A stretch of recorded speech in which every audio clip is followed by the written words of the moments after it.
కొన్ని ఆకులకు దేవుడు శాపం పెట్టాడని మీకు తెలుసా? అందులో ఒకటి ఈ తమలపాకు.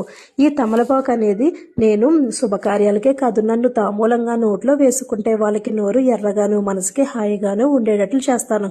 నాలాంటి మరో ఆకు లేనే లేదని చాలా గొప్పగా గర్వంగా ఉండేదంట.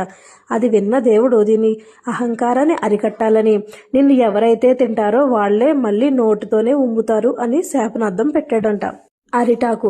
మనుషుల భోజనానికి నన్ను తప్పకుండా వాడుకుంటారు. నేను ఎంత గర్వంగా ఉన్నా నన్ను వీళ్ళు నిర్లక్ష్యం చేయరు అనుకుందంట.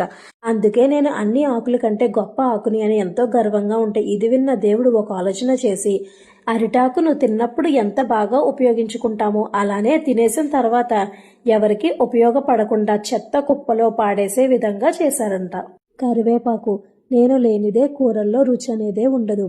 అన్ని ఆకుల కన్నా నేనే గొప్ప ఆకుని అని చాలా గర్వంగా ఉండేదంట. అది విన్న దేవుడు వంటకి రుచిని ఇచ్చే కరివేపాకును తినేటప్పుడు కూరల్లో కరివేపాకును తీసి పాడేయాలనే ఆలోచనని ఇచ్చాడంట.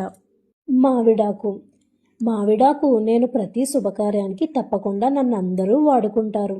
నేను లేనిదే ఏ పండగ చేయరు అని చాలా పొగరుగా గర్వంగా ఉండేదంట. ఇది చూసిన దేవుడు నువ్వు గుమ్మానికి తలకిందులుగా ఉండేలా శిక్షణ విధిస్తున్నాను అని దీనికి శాపం పెట్టాడంట. తులసాకు.